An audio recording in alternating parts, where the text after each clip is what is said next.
Hi, everyone. I'm Kirsten Puskar with Ambler Nutrition, also Springhouse Nutrition. I'm going to be putting out a book any day now. I've got to get onto that. I'm basically doing a book about diabetes classes. I'm finding there's less and less of them, and I really enjoy it, and I want to make sure I get this information out. So, yeah, if you see a book and it says Diabetes Class by Kirsten Puskar and Springhouse Nutrition, that's me. But it's just a logistic thing. I have to do it anyway. So we're still Ambler Nutrition. We're still doing nutrition classes with the Center on the Hill, which is such a great program. I've seen so many different things. Take a look at their website and see if there's any other classes that you want to take. I think there's Tai Chi just before this one, so you get your exercise in before you um, learn about food. How's that sound? And we're here at the lunchtime hour too. So I hope everybody is having a breakfast in the morning and something in midday and having something in the evening. The meals are the most important. If you want to be a sumo wrestler and be huge, then skip your breakfast, skip your lunch, have a little snack, and then spend all your food for the end of the day. So I appreciate anybody who's trying to gain weight. I have actually been very successful with two of my patients.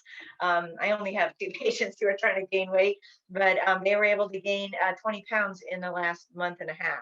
So I'm very proud of them. And again, we did it with eating breakfast, lunch, and dinner, but also having a lot of food at the end of the day with a lot of protein and not so much carbs, really. We didn't want fat. We wanted to build muscle. So muscle burns fat when you're sleeping. All I can say. So today we're going to talk about mostly nutrition. Whether you have diabetes or you don't, it's pretty much the same thing. So the best diet for somebody who does have diabetes is the most nutritious diet. We don't want to waste our time with excess carbs unless you're doing a very physical job, a contractor, a construction worker, you're doing retail and you're running all over the stores and everything. Yeah, then you're going to have more than 45 grams of carbs per meal. But if you're like the rest of us who are doing Zoom and not going out as much, yeah, we 15 to 35 grams of carbs, one or two servings, maybe three servings of fruits or starches. Uh, that's all that you need. So let's start with here we are. This is my conversation map, and we have like a little town here that we can see over at the bottom. They're having a little picnic, and at the over here, they're having somebody who's have ice cream. And as you can see, this one guy is very grumpy. You can hardly see this on Zoom, I know, but he has diabetes, and somebody told him that he can't have sweets. So that is not the truth. Like I said, best diabetes diet is the most nutritious diet, and carbohydrates, the same thing as sweets. We want to include them in our diet. So we just have to balance them. As you see, they're having some, I don't know if it's fried chicken or some kind of a protein, whether it's ribs or, and then they're having some vegetables. So we can talk about, why don't we just talk about the first thing we got to do for every meal is look to have all four food groups. And the four food groups, they go together, is carbohydrates and fiber. Those are the plants. Oh, and if we have a question, I'll stop in just a minute. So the carbohydrates and the fiber is two of the groups, and the protein and the fat is the other two groups. So if we have a protein with a vegetable, you got everything covered, and then a little bit of carb, extra starch is fine too. Was there a question? Let me change my screen so I can see you guys better. Here we go, gallery. No question? Okay, great. Ah, this is much better. So let me see here. You can see more of the, there we go. We got the whole, there we go. That's my office over there. I just want to show this thing here. Welcome to Zoom. It's so funny doing this in classes. So for breakfast, lunch, and dinner and snacks, make sure that you're having the carbs and the fiber and the protein and the fat. So an example would be apples with peanut butter. Apples has the carbohydrates and the fiber. The peanut butter has the fat and the protein. So that's a good thing. Same thing with, your meals. If you're having a sandwich with, bread and meat and cheese, there's no vegetables on that. So look at having some lettuce or tomatoes or onions or the peppers. We've been doing some physical activity in our house because, COVID, there's nothing else to do. Renovate a bathroom. We were using a lot of energy. And so we did some tests with the local cheesesteak places, and they have different kinds of peppers. I just thought it was onions and peppers. Oh no, you get spicy peppers, green peppers that have been on the grill like all day long, sweet peppers that are more like pickled. So take a look at all these delicious things. Of course, a little cheese, a little onions. If you have issues with potassium and kidney disease, you want to stay away from the tomatoes and the potatoes and the bananas and the oranges. Those are the four foods that are most common that really can give you excess potassium in your diet. So again, we're going to talk about food for this diabetes class, but like I said, this nutrition class is for anybody, whether you have diabetes or not. So here we have somebody who is disappointed that he feels he has diabetes and he can't have sweets, and that is not the case. If you know you're going to be celebrating, then you're going to have your carbohydrates and your fiber as vegetables, and then your proteins and your fat as, you know, whether it's going to be tofu or chicken or whatever it is. But you're not going to have maybe the bun on the hamburger. You're not going to have the French fries, these kind of things, because you want to have, you know, the sweets with everybody else, whether it's going to be cake or ice cream and that kind of thing. And you want to have that dessert right with the meal. So when you're finished with, you know, your chicken and your broccoli or whatever you're having, right away, go for your dessert. Don't wait an hour or two, because it takes our body about 2 hours. When we eat a meal, it takes a body about 2 hours to have the blood sugar go up and then come all the way back down to normal again. And normal means anywhere from 80 to 140. That would be a good number when before you start a meal. I can talk about that later, but basically, if you eat every 2 hours and it takes 2 hours for the blood sugar to come up and then finally come back down, that means that your blood sugar is elevated every time you have a snack. And having elevated blood sugar, again, whether you are diabetic and have diabetes, or you're somebody who wants to lose weight, when we have extra sugar in our bloodstream, the liver looks at that and says, I'm going to save all those nutrients. You don't need them right now, but you might starve to death, and I'm going to save your life. And all that extra blood sugar, your liver will make into fat. So if you're trying to lose weight, eat every 4 to 6 hours, have the 4 food groups. The other thing about starches, whether it's fruits or pasta or rice or fruit juice, in your stomach, the carbohydrate can go right through your stomach, right into your blood circulation very quickly. So on your stomach, if you can have some protein, some fiber, some fats, you know, like chicken and broccoli, maybe, you know, butter on your cauliflower, whatever, then the carbohydrates can't get into your bloodstream so quickly. So when you say, for an example, it's off the top of my head, Chinese food. So it has rice, it has broccoli, and it has chicken. If you get the healthy Chinese food with the vegetables, people, then you're going to want to have the chicken and the broccoli first. That's going to have the protein and the fibers. So then the rice carbohydrates can't get into your blood so quickly. And that way your blood sugar will rise slowly and your body will be able to absorb it. The insulin will come and you'll have open receptors, and the receptors will open the doors, and the sugar can leave the bloodstream and go into the cells, and you have low blood sugar, and then the cells will be full and everybody will be happy. But like I said, think about the 4 food groups: the carbs and the fiber, protein and the fat. And when you're going to have a dessert, you want to have less carbohydrates at that meal so that you can enjoy the carbohydrates with the dessert. Now, here's this one is a whole bunch of uh, potluck dinners. We're not really getting together. Hopefully this summer, we're all going to get together again at potluck dinners. And I know we've all been cooking and we're having all these new recipes. Contact me at amblernutrition.com and I can send you some great recipes. We can talk about food. So at the potluck dinners, definitely bring something that you know is good for you. That you like, you know, chances are other people will like it too. And that way, you know, when you go to these potluck dinners, there's more than just mac and cheese for you to choose from. You want to have something with vegetables, something with a protein, whether it's going to be a broccoli salad with nuts. The protein is the nuts. So also there's a lot of protein in broccoli and asparagus, Brussels sprouts. Vegetables do have a lot of protein in them. Like a cup of broccoli is the same protein as an egg. So this is a lot of protein in a cup of broccoli. In a cup of cooked spinach, that's going to be 2 eggs. So, but you know, a cup of cooked spinach is like one of those really big bags. It shrinks down to like a whole cup. So, but spinach and collards, yeah, a cup of that is the same as 2 eggs, about 14 grams of protein. So that's a really something to think about. So After the potluck dinner, we're looking at the different stores up here. And the first one is the grocery store. When you're going grocery shopping, definitely instead of thinking, oh, are we going to have pork one night and chicken one night and fish one night, think about the vegetables. What vegetables are you going to have? And it's good to have a couple cups of vegetables with every meal. So if you're going to have a cup of chicken or a chicken salad or something like that, you're going to want 2 cups of vegetables in order to digest that the best. If you want to eat straight chicken protein, you're not going to make the muscles and you're not going to get the nutrition that you would have if you had some vegetables with it. So with every meal you're making, try to think about what the vegetable is. And if you're doing what I'm doing, I'm going shopping like every 10 days. And there's 2 of us in the family, and we need 2 cups of vegetables with every meal. We're looking at a lot of vegetables. I'm not getting them fresh. If we're going to have a special, there's a special cauliflower steak that I will do where I have a thick slice of cauliflower and I put it on a grill. That's nice.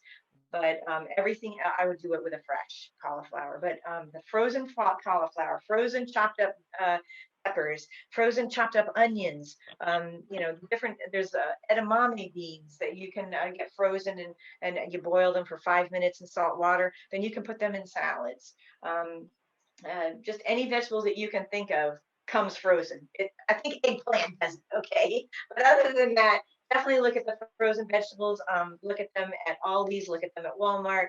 Of course, in Giant and ShopRite, I know that the big stores, they also have them, but I'm a huge Aldi's fan right now.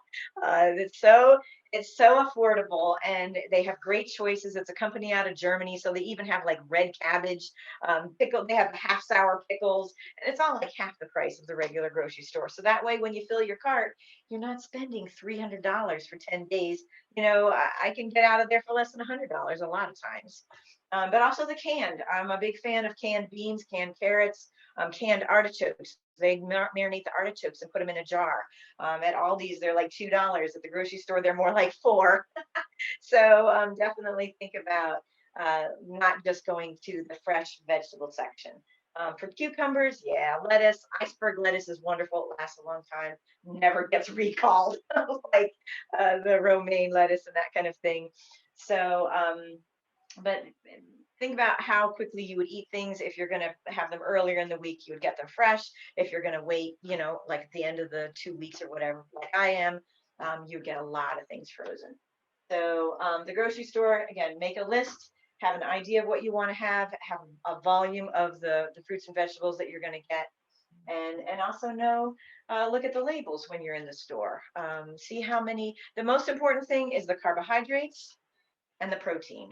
I'd like you to see fiber too, but carbohydrates and protein are good. Have brownies today. You're welcome. I like your shirt. I'm sorry, what'd you say? I think I might have. So yeah, so when you're looking at the carbohydrates, you want to have less than 45 grams per meal. So that's like 3 servings. So if a box says that 1 serving has 90 grams of carbohydrates in it, then you would half that serving. Don't have the whole thing. You'll make it for 2 meals instead of 1. I was just looking at one of my patients had a meal plan where they prepare meals. I think it was Daily Harvest. They look really great. Well, one of the lunch bowls that she was having was about 1,000 calories and 90 grams of carbs. And I'm thinking, she's a little girl. She's only having 1,200 calories. And so one of these bowls is going to be pretty much her whole day.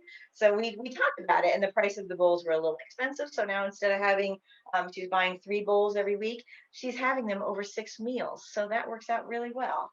And the other thing is sugar. Don't look at the sugar. It doesn't mean anything. The food companies have changed that. They know that you're looking at the sugar. So they'll put all these different kinds of fillers that are all carbohydrates. And maybe the carbohydrate is 45, maybe it's 50 for the serving, but it will say 3 grams of sugar. And they've done it all with the fillers. So do not trust the sugar. I'm not even going to tell you anything about sugar. Just cross it off. The same thing with cholesterol. The cholesterol we eat does not cause us to have high cholesterol in our diets. High cholesterol comes from eating a lot of carbohydrates and eating a lot of fats, especially saturated fats. That comes from the animals. So it'd be like the butter and the steak, chicken skin. but these kind of things. So let's see what we have. When you're looking at the label, yeah, you want to look at the carbohydrates, you want to look at the protein. Talk to me and I can help you with the protein, but basically if you're a smaller person, you're going to want more like 12 grams per meal. If you're a larger person, you might want more like 30 grams per meal. So that's important. Yeah, so the protein, fiber, we're always looking for about 10 grams of fiber a meal. If you can get it. If something says it's a whole grain cereal and there's only 1 gram of fiber, there's a lot of fillers in that. So try not to get that much. Let's see, what else do we have? The next thing is this big complex here where people are having the family celebrations. Like I said, if you know you're going to a celebration, have a meal before you go and make sure you're not having hardly any carbohydrates with it. No juice, no breads, no crackers, I hate to say hard-boiled eggs and some nuts, something like that, if you're just going to have more of a meal there. But that way, when you have a meal first and then you have your cake or champagne or whatever it is, all of that food blocks the simple carbs from getting into your bloodstream really quickly. So family celebrations definitely take part, and just plan your meal accordingly. And dinner parties, same thing with the potluck. Bring something that you like and that you know is good for you. And that way, if you just have a little small plop of everybody else's that you did taste, at least you got a good meal and you're walking out of there nice and healthy. Sporting events. I've been to the Eagles link. I've been to the Phillies. I've been to the hockey. I have never seen any good food. It's all carbohydrates and fats. Or if it is good food, a hamburger is like $36. So plan accordingly. You're going to do tailgating out there. Make sure you're including some salads, some roasted vegetables in your cheesesteaks and that kind of thing.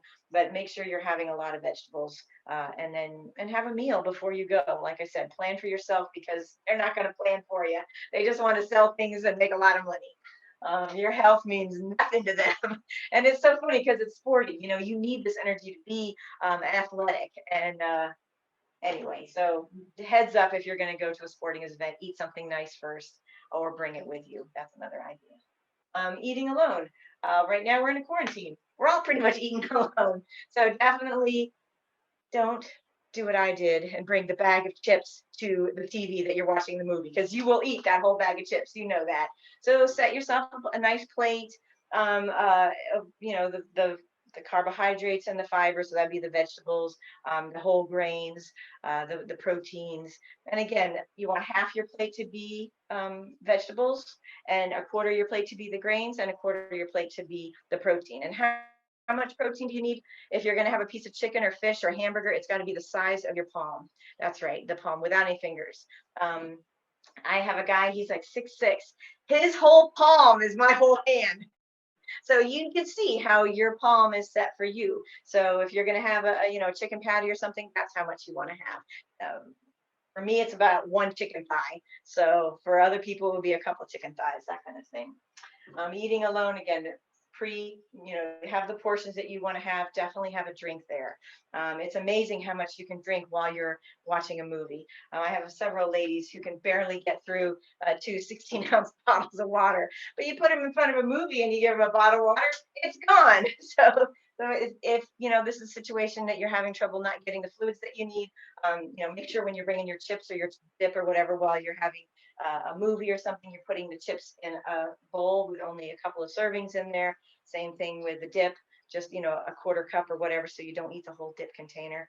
And definitely have your water. Yeah, I know you think you might spill it watching the movie, but put it someplace where you don't spill it, but you can still see it so that you can drink your water. For how much water everybody needs, you take your weight and you divide it by 3. That gives you a general idea. So if you weigh 150 pounds, you're going to need 50 ounces of water, just to give you an example.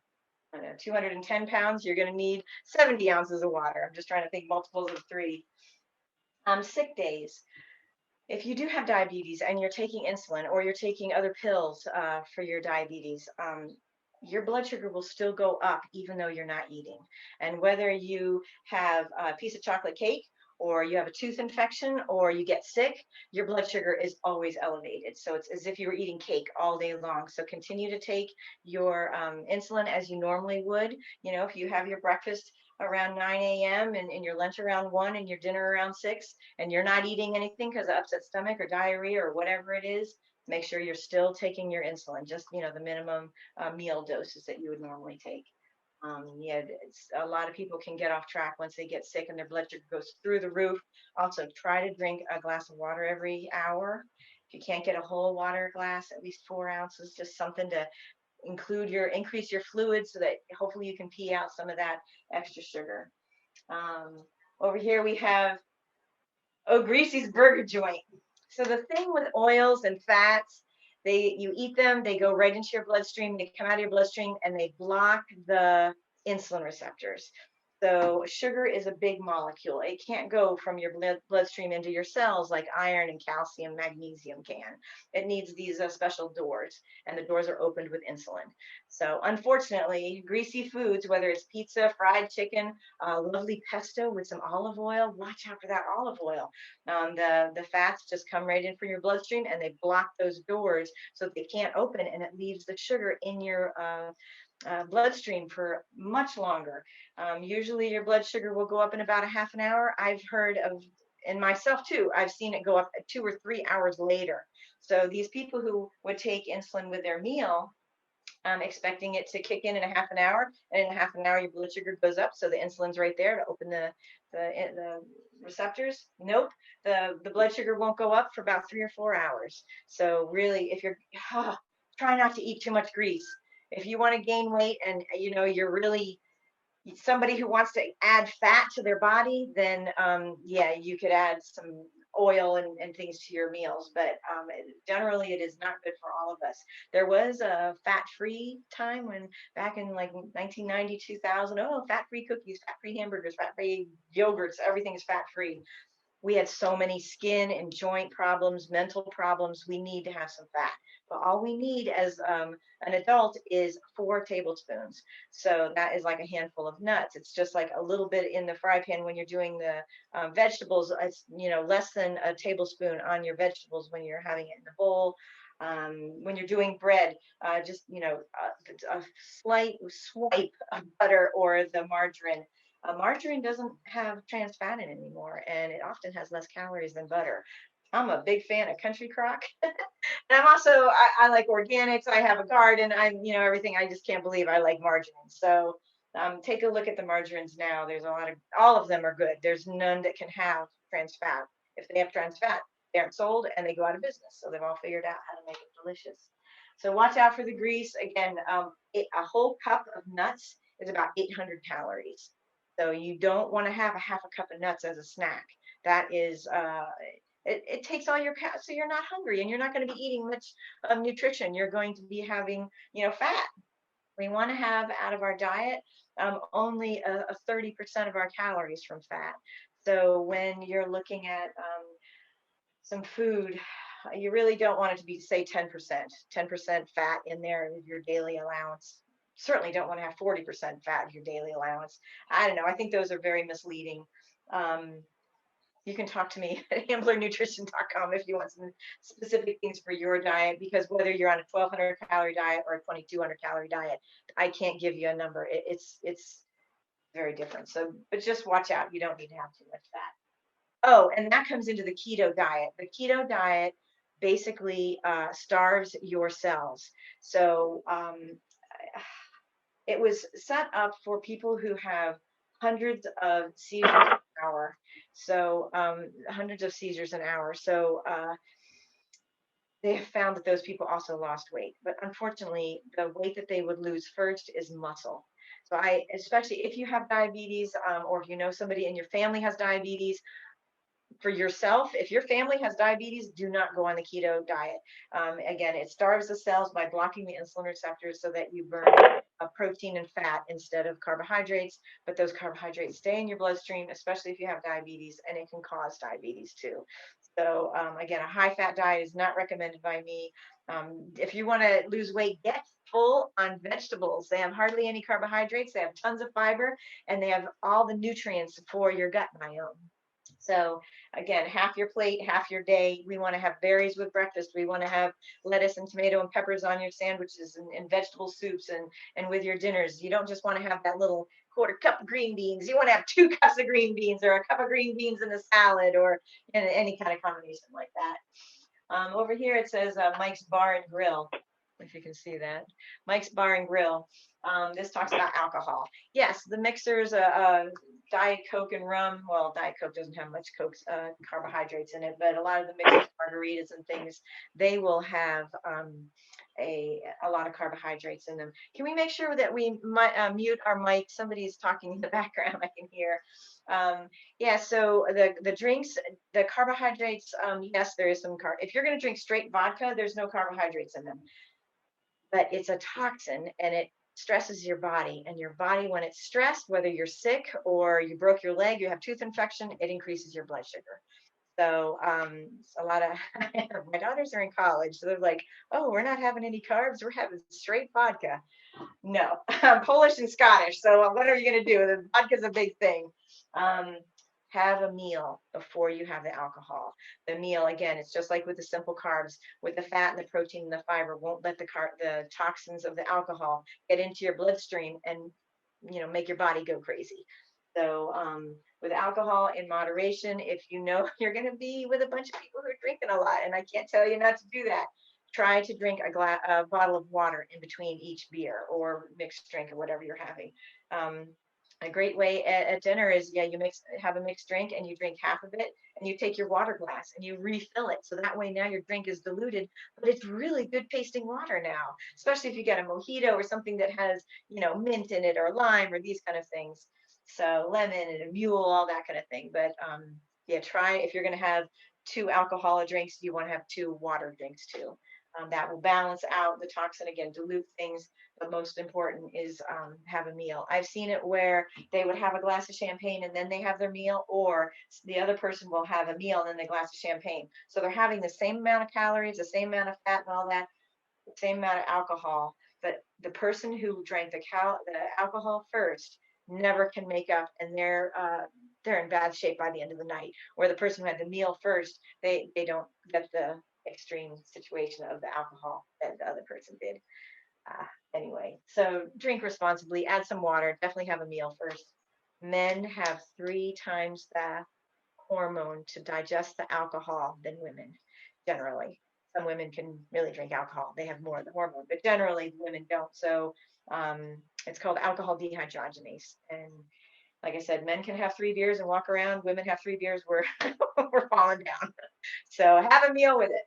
Let's see. So then over here we have the farmers market. I would love to say that this is like the food groups, but it totally is not. So here we have starches. So that would be in the carbohydrate section. The fruits, that would also be in the carbohydrate section. The milk and dairy is half carb, half protein. The vegetables, that's going to be in the fiber and nutrients. This is where we're going to get all of our things. And then we have the meat. That is going to be, whether it's chicken or fish or beef or eggs or cheese or yogurt, those are going to be proteins and fats. And then the fats and the sweets, it actually says fats there, whether it's donuts or any kind of these frosting things that has a lot of butter and grease in them. That would be the fats and the carbohydrates. So again, the 4 food groups is the carbohydrates and the fiber. I don't know if you can read this. The proteins and the fats. And of course, we want the vitamins and mineral is always going to be in the plants. If you had turkey breast and whole wheat bread, that's all you ate for the rest of your life, you would die. There is not enough nutrients in it. The turkey might have a little zinc, it might have a little amino acids to make muscle, but there's really iron, might have a little. It's just not what plants can give. The zinc and the iron that you get from lentils and beans blows this away.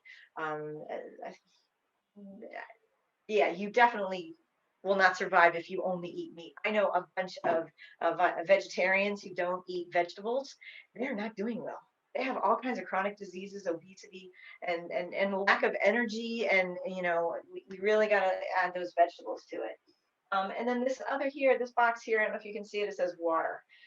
Like I said, water is great, but if you are really averse to having water, coffee, tea, herbal tea. Again, don't put too much sweeteners in it. The best sweetener I ever like is condensed almond milk. It's made by Bliss or it's made by Silk. It doesn't have a lot of chemicals in it.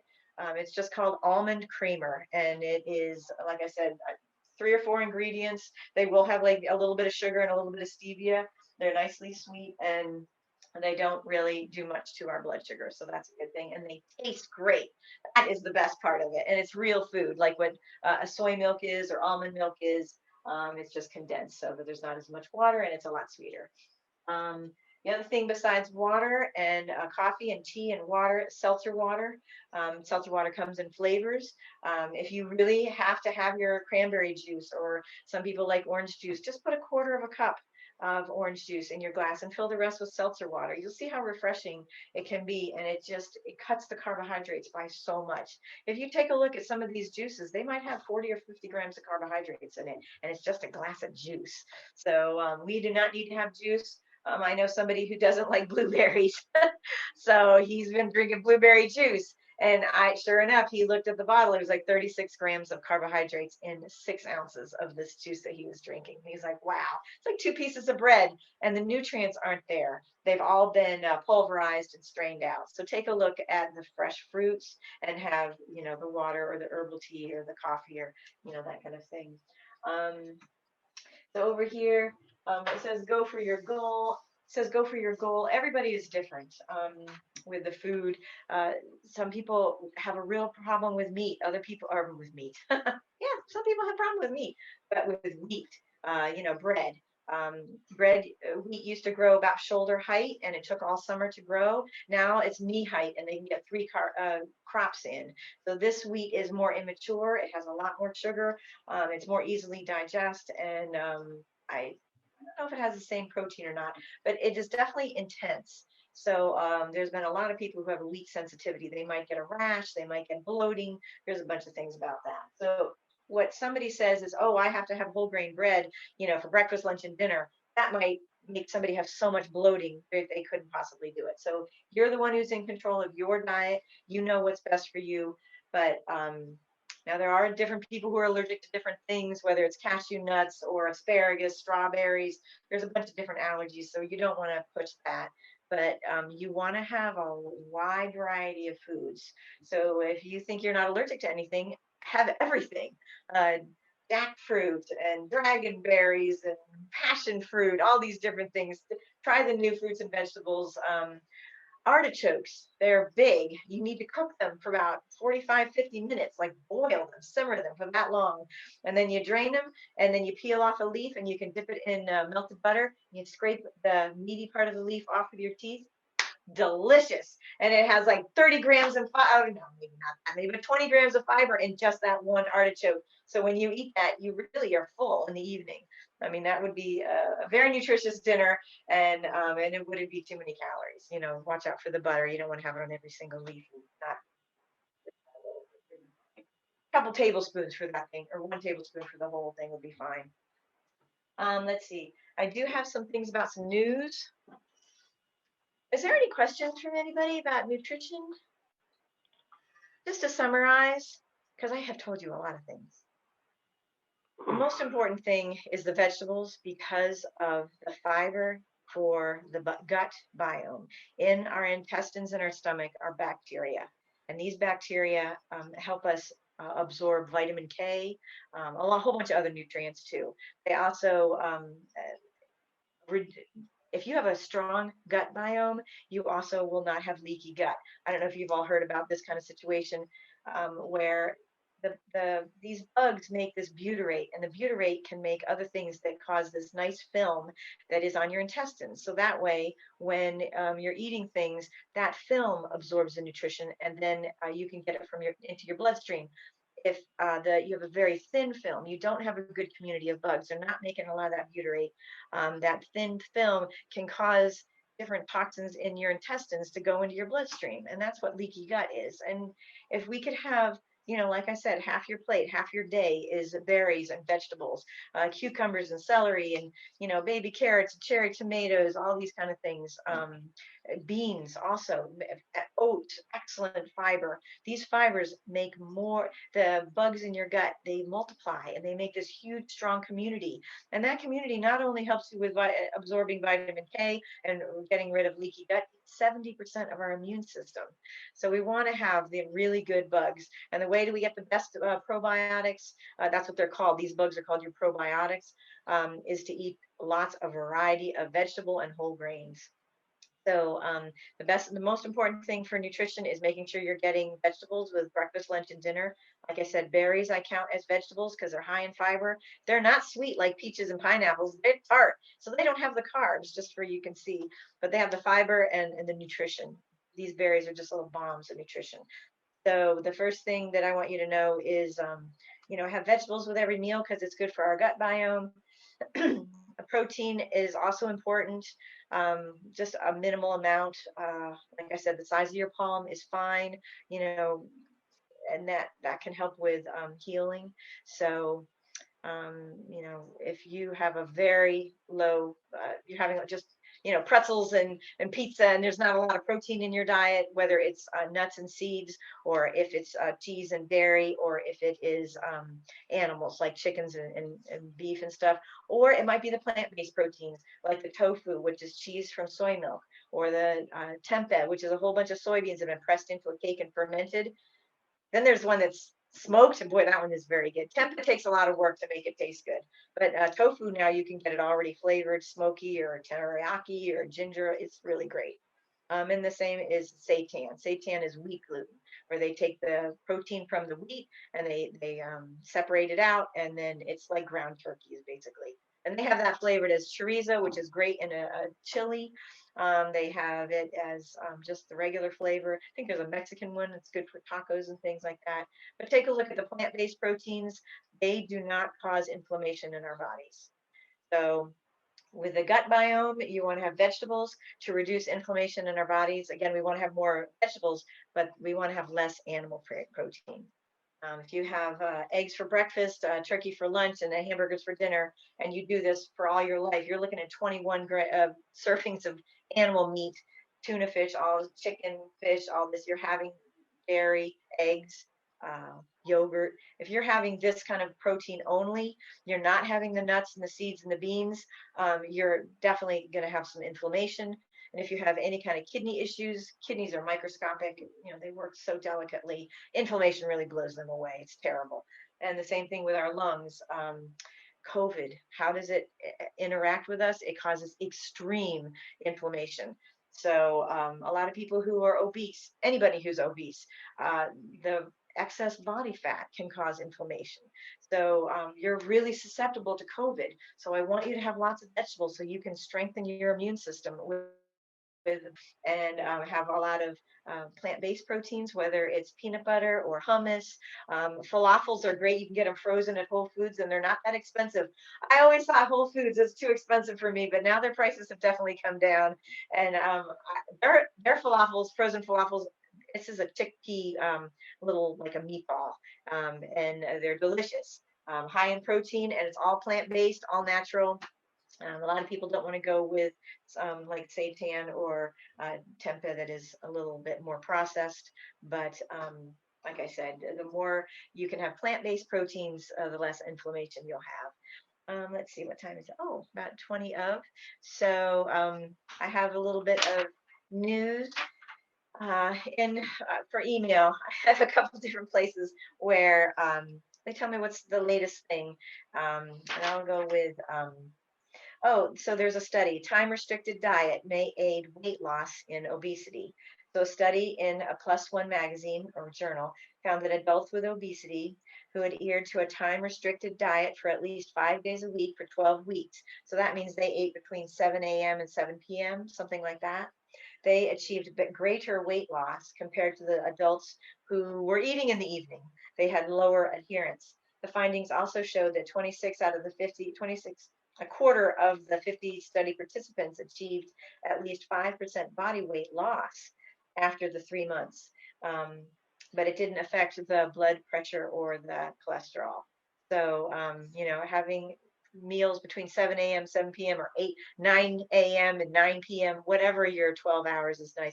There's some people who can do it for, you know, 16 hours. I am not one of them, but the 12 hours is very interesting. So type 1 diabetes and type 2 as well, but this one was specifically about type 1. Effects of various exercises on glycemic control for type 1 diabetes. The people who did intermittent exercise reduced their interstitial glucose, that's from the glucose meter, and that when they reduced their glucose level after exercise compared to those who participated in endurance exercise. So this is endurance is where you're on the treadmill for like half an hour, where intermittent would be like if you run on the treadmill and then you walk on the treadmill, then you run on the treadmill, and then you walk on the treadmill.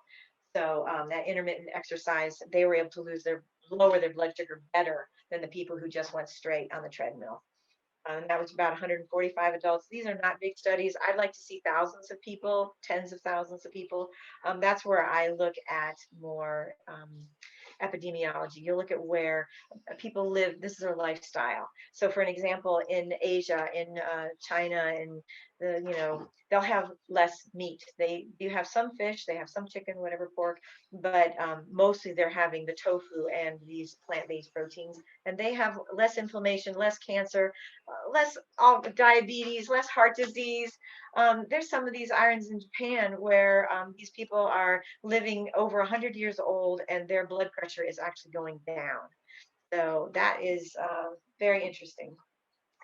But here we have an exercise that talks about reducing your blood sugar overall, even not just when they're exercising, but the whole day long, their blood sugar is reduced. Oh, here's a study that ties bleeding gums to vitamin C deficiency. So a study published in Nutrition Reviews journal indicates that low levels of vitamin C in the bloodstream may be an underlying cause of bleeding gums and retinal hemorrhaging. The findings based on a data of over 9,350 individuals also showed that tube bleeding issues could be reversed by increasing daily consumption of vitamin C foods. You know, vitamin C comes from vegetables and fruits. Broccoli has very high in vitamin C. So increasing daily consumption of vitamin C among people with decreased, compared to people with decreased vitamin C plasma levels.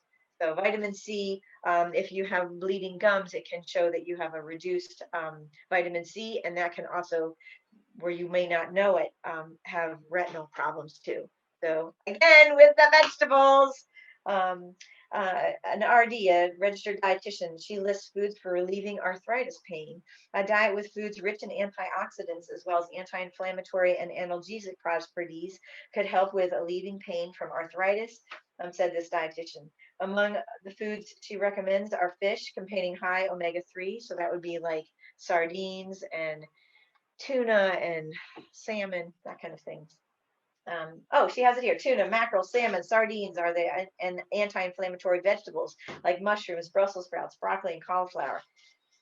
Just a heads up, there is no inflammatory vegetable unless you're putting sugar on your broccoli or you're frying your zucchini. Those are the broccoli and the zucchini without the sugar and the frying. They are not. They are all, every vegetable, every plant is anti-inflammatory. What is inflammatory? Chicken and fish. So watch out for that. Chicken, fish, and beef, and all that kind of thing. So they're also talking about blueberries and blackberries, strawberries, other berries, unsalted nuts. Yeah, the salt can increase inflammation if it's really salted nuts. Nowadays they have like light sea salt, and that's kind of nice. But so relieving arthritis pain by having anti-inflammatory foods, that's going to be the vegetables and the nuts and the plant protein. Is there any other questions? Oh, I have some. Oh my goodness, I'm so sorry. There's 5 chats here. What does it say here? Let me get it. I'm so sorry. Let's see here.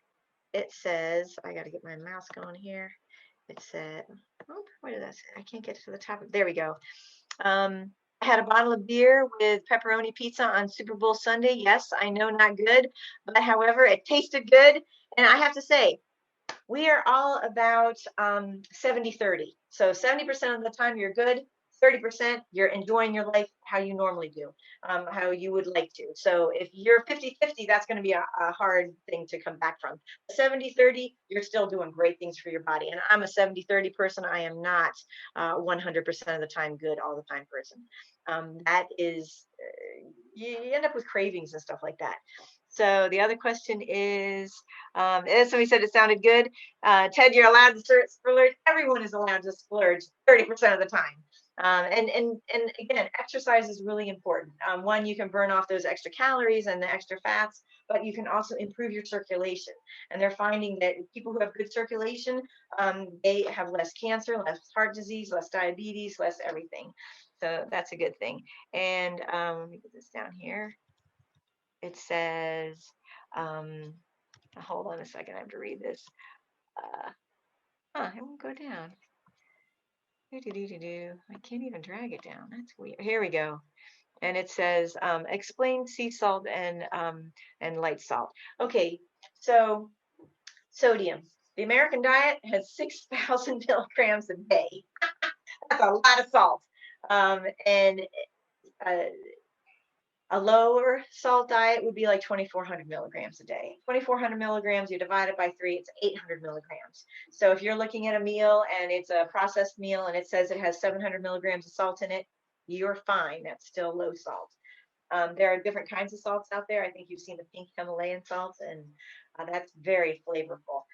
But looking at sea salt, it has other minerals in it so that it doesn't have so much sodium chloride, NaCl. The sodium chloride is what is so magnetic. So that is straight table salt. And if we have a teaspoon of that in soup that we're eating right now, or whatever it is, we'd have the salt into our bloodstream. It's magnetic, it absorbs water. All that water in our veins causes blood pressure because it's like a water balloon. The veins aren't made to have so much water or liquid in the bloodstream. So that's how some people who can't get rid of the salt have high blood pressure when they have high salt foods. Majority of Americans are able to tolerate those 6,000 milligrams of sodium, and they don't have high blood pressure, but that's a miracle. So if you're going to have something salty, drink lots of water so you're able to pee out the salt. Now, the other thing is iodine. Iodine is really important. I work in an endocrinology office, or at least I did before COVID, and we're seeing a lot of goiters. That's where your thyroid has a growth on it, or it's inflamed. That gets, if you have enough iodine, that won't happen. And the thyroid helps with your immune system, and it needs iodine to do good work, be a strong immune system. So if you can get iodine from shellfish, seaweed, different kinds of salts, and the best salt is iodized salt. And now you can get, for the past 5 years really, you can get iodized sea salt, and it's a tasty salt. It isn't very salty. Like I said, it's not table salt, it's pure. It's got some other minerals in it, and it's delicious. So, but just heads up about that pink Himalayan salt. There's no iodine in that. So, something to think about. Let's see. Is there any other questions? I should check. No, okay. And let's see. Nutrition experts discuss the benefits of a plant-based diet. Eating, that's nice. A plant-based diet does not mean vegan.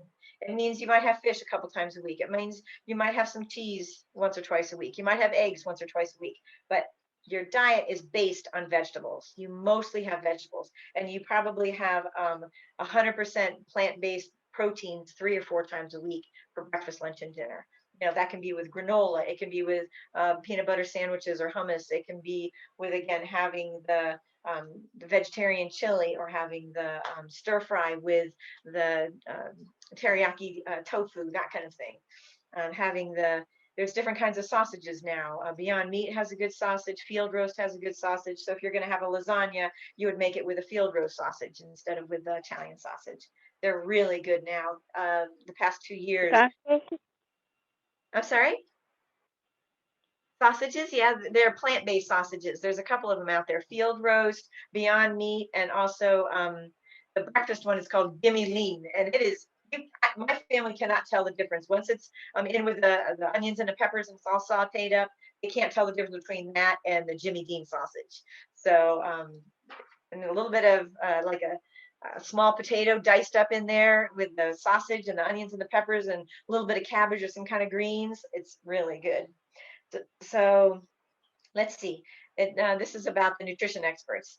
Eating foods mostly or entirely from plants and minimally processed foods, such as vegetables, fruits, grains, legumes, beans, seeds, nuts, are the basic foundation of a plant-based diet, but it doesn't have to eliminate all animal proteins.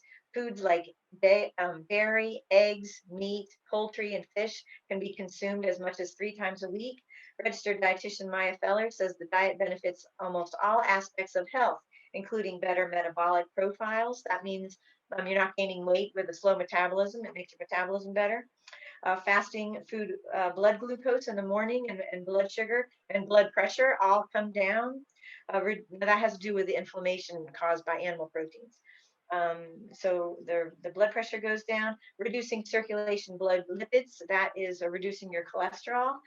Because a lot of these animal proteins have animal fats, and animal fats is one thing that increases our cholesterol. And it is even healthier skin, they say. So a Harvard professor, Deirdre Tobias, said that the diet may lower the risk of diabetes, heart disease, cancer, kidney disease, and other chronic illnesses like autoimmune and GI illnesses. So I hope you guys all thinking about having your vegetables. Let's see if I have any. Nope. And oh, so here's somebody who lists protein sources for non-meat eaters. So vegetarians or vegans, they don't eat any animal protein. People following either a vegetarian or vegan diet need to eat a sufficient number of calories from various types of food groups to reach their body's protein requirement, says this dietitian Nancy Geib. Non-meat choices for vegans looking for protein includes beans, lentils, grains, green peas, and nuts, while vegetarians can also have the eggs, egg whites, as well as dairy products like cheese, milk, and yogurt. So there's plenty of things out there. Um, you're just not going to have as much yogurt as you would have a hamburger or a steak. I think that's where the vegetarians do well, because even though they're having more cheese and dairy and eggs in their diet, they're still having so many vegetables and nuts and beans and seeds that they're good. I do know one patient, and he eats eggs breakfast, lunch, and dinner. And I'm so worried about him. I've been trying to get some peanut butter into him, but he's just like, no, he can't eat animals. He feels the eggs are good, the only protein for him.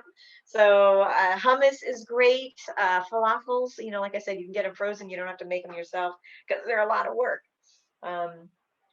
Obesity worsens the impact of Alzheimer's as one ages. So there is this inflammation. Again, it comes whether you're obese or you have diabetes or these kind of things.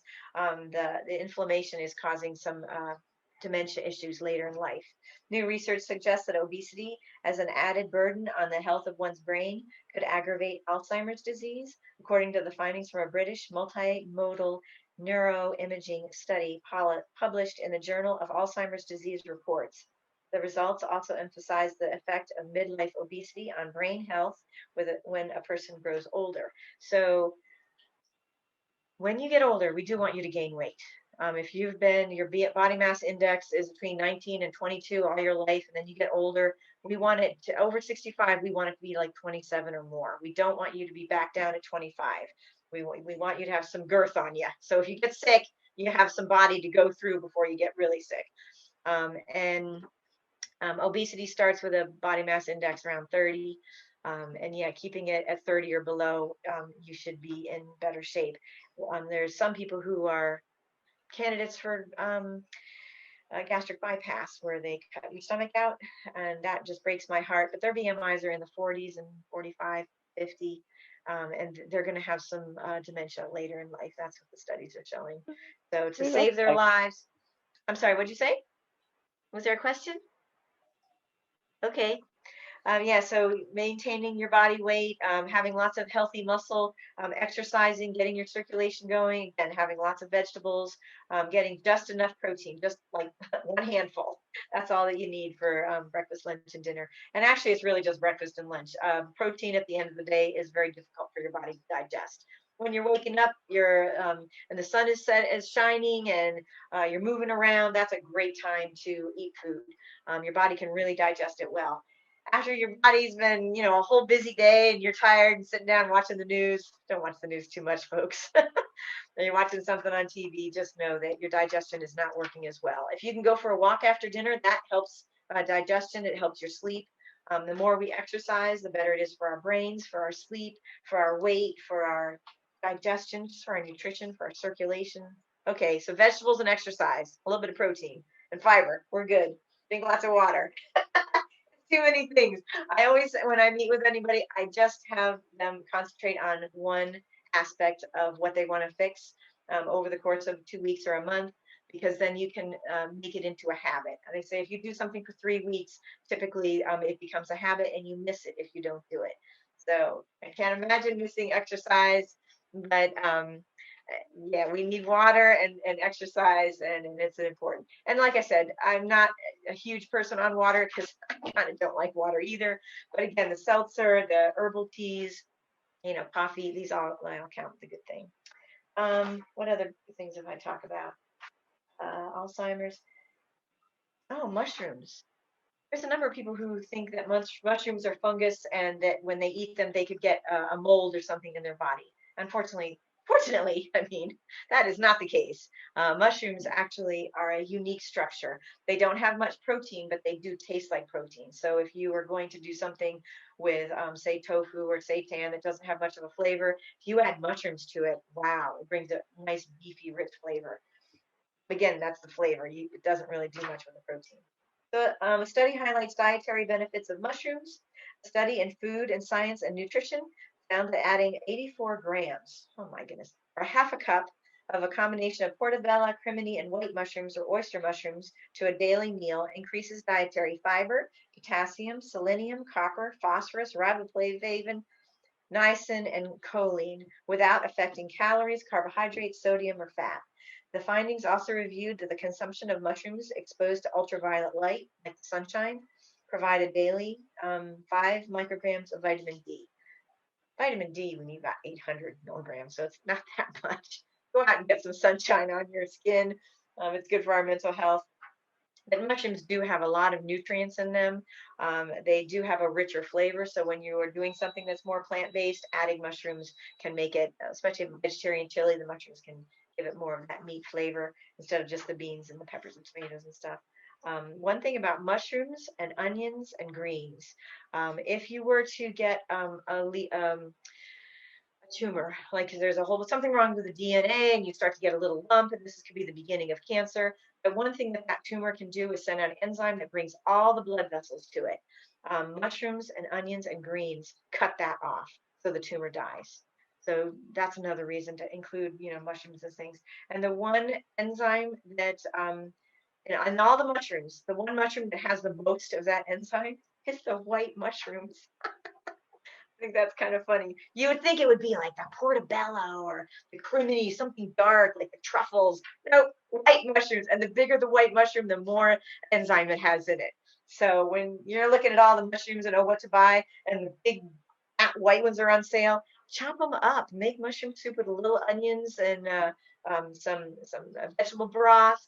I use the non-dairy sour cream. Makes it nice and creamy. I put some chives in there. Telling you, it's a delicious soup.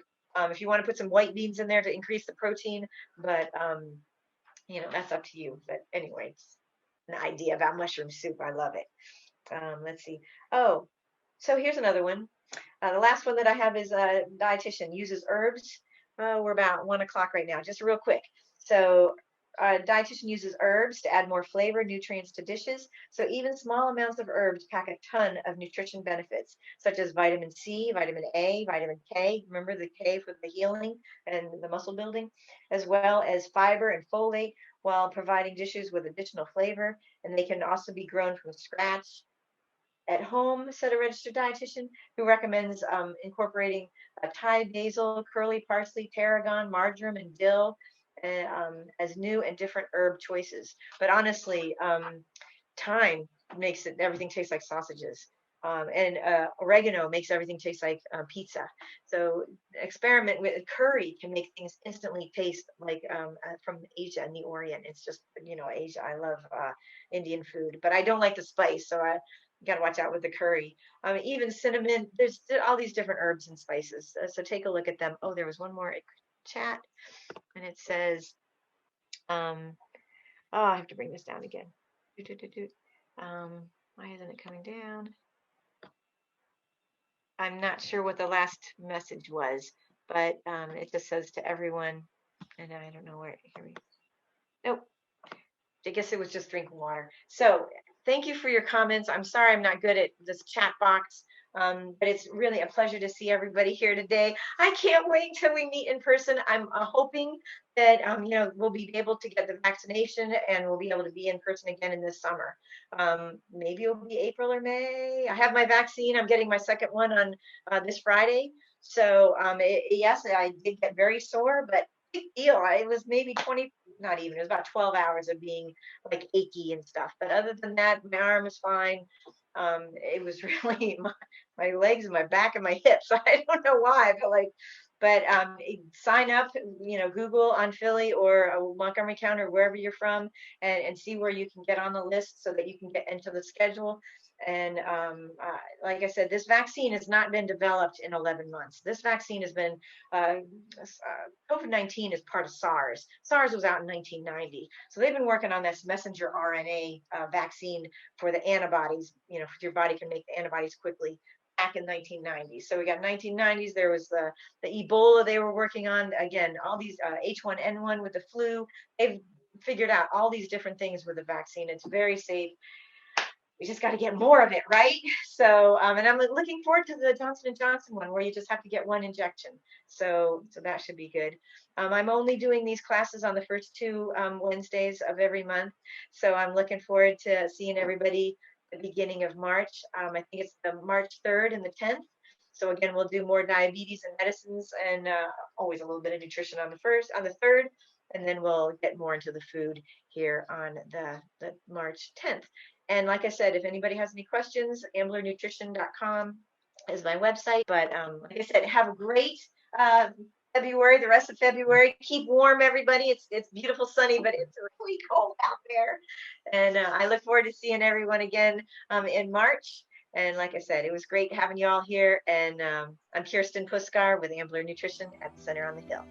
Have a great day, everybody. Thank you. You too. Thank you.